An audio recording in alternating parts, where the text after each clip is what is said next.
Iran के America के साथ मस्कत ओमान में मुज़ाकरात शुरू। पहले इस्तांबुल में होने थे, लेकिन ईरान ने तुर्की जाने से इनकार कर दिया। लेट अली शो यू के इस एपिसोड में आप सबको खुशामदीद। Do like, subscribe and share this content. Iran के वजीर खारजा मौजूद हैं और अमेरिका की तरफ से स्टीव विटकॉफ इस वक्त ओमान, मस्कत ओमान के अंदर मौजूद हैं और मुज़ाकरात जारी हैं ईरान और अमेरिका के दरमियान। जो न्यूक्लियर प्रोग्राम है ईरान का, उनको लेकर पहले और भी मौज़ूआत के ऊपर गुफ्तगू होनी थी, लेकिन ये बात अब चल रही है। बेसिकली अमेरिका की तरफ से जैरेड कुशनर जो सदर ट्रंप के दामाद हैं और स्टीव विटकॉफ जो मशरिक वस्ता के अंदर डोनाल्ड ट्रंप के नंबर 1 एक तरीके से डिप्लोमेट आप कह लें, वो पहुंच गए हैं ओमान। पहले दोहा गए और फिर ओमान पहुंचे और अब ये मुज़ाकरात जो चल रहे हैं ओमान के अंदर, ये एक तरीके से आप कह लें आखिरी जरिया या रास्ता देखा जा रहा है दोनों की तरफ से कि किसी भी तरह ईरान और अमेरिका के दरमियान ये जो जंग के बादल हैं और इनके जंग के बादलों के पीछे इजराइल भी छुपा हुआ है और वो चाह रहा है, इजराइल ने कहा है कि हमें आप किसी भी तरीके से डी लिंक करें, अपना जो ये मिलिट्री अम्ब्रेला है आपका प्रोसेस है, इससे हमें आप डी लिंक करें और जाने दें हमें अटैक करने के लिए ईरान। इजराइल के अंदर एक बड़ी एक बेचैनी सी है बहुत अरसे से। अमेरिका के अंदर ही बेचैनी है ऑब्वियसली, मगर जितनी इजराइल के अंदर है, क्योंकि पिछली बार कुछ महीने पहले जो ईरान के लॉन्ग रेंज बैलिस्टिक मिसाइल्स ने टेल अवीव का, दिमोना का और दीगर इलाकों का इजराइल के अंदर हाल किया था, उसके बाद वो कह रहे हैं कि जी हमें ये जो लॉन्ग रेंज बैलिस्टिक मिसाइल हैं इजराइल ईरान के, इनको खत्म करना होगा और हमें इस जंग को एक बार फिर शुरू करना होगा ईरान के ऊपर। ईरान की अपनी सिचुएशन हमने देखा पिछले कई हफ्तों के अंदर, जो वहां पे एक खून खराबा हुआ मुजाहिरीन के ऊपर, जिसके अंदर ईरान कहता है कि मुसाद एजेंट्स भी शामिल थे। इस जेरूसलम पोस्ट ने भी निकाली ये खबर, फिर माइक पॉम्पेयो ने भी ये खबर निकाली कि जी बेसिकली इसके अंदर छुपे हुए एलिमेंट्स मौजूद थे जो सिचुएशन को बिगाड़ना चाह रहे थे। अब ओमान कैसे पहुंची बात? शुरू हुई बात इस्तांबुल से।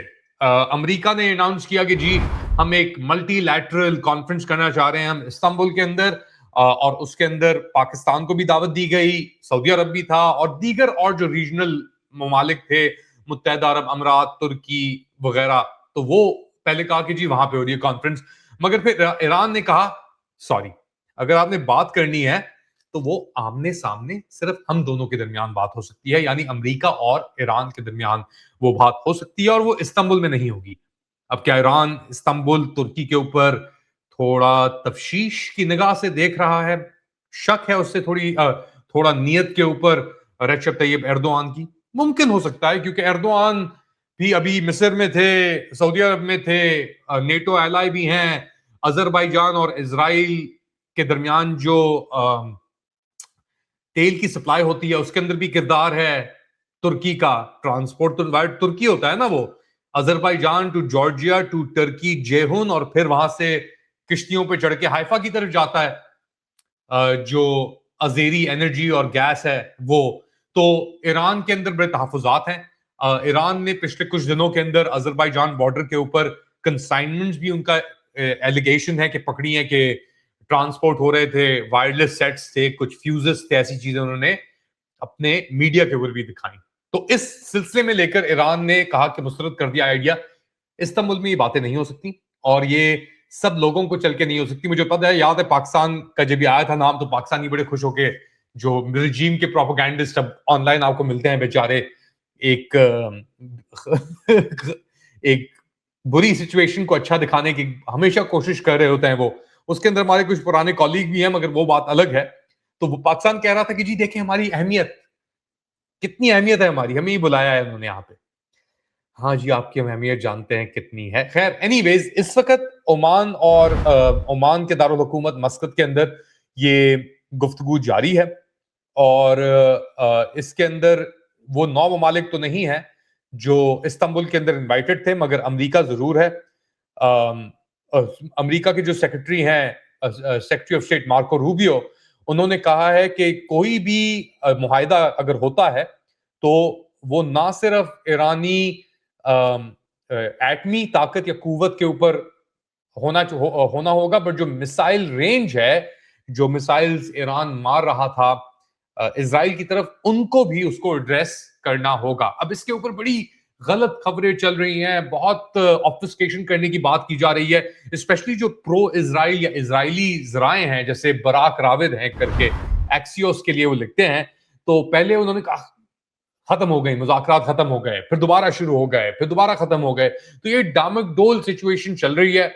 एक तो जंग का हवा की फिजा ईरान के ऊपर है और मशरिक़ वुस्ता पे और स्ट्रेट ऑफ हॉर्मुज के ऊपर है, और दूसरी है ऑनलाइन सोशल मीडिया पे, जहां पे इस इन गलत खबरों की वजह से ये सब चीजें देखी जा रही हैं। पिछले कुछ दिनों में तेल की कीमत में इजाफा हुआ है, सोने की कीमत गिरी है, चांदी की कीमत गिरी है, बिटकॉइन 9 से 10,000 डॉलर कलैप्स कर गया है। अभी 70,000 से नीचे उसकी ट्रेडिंग चल रही थी।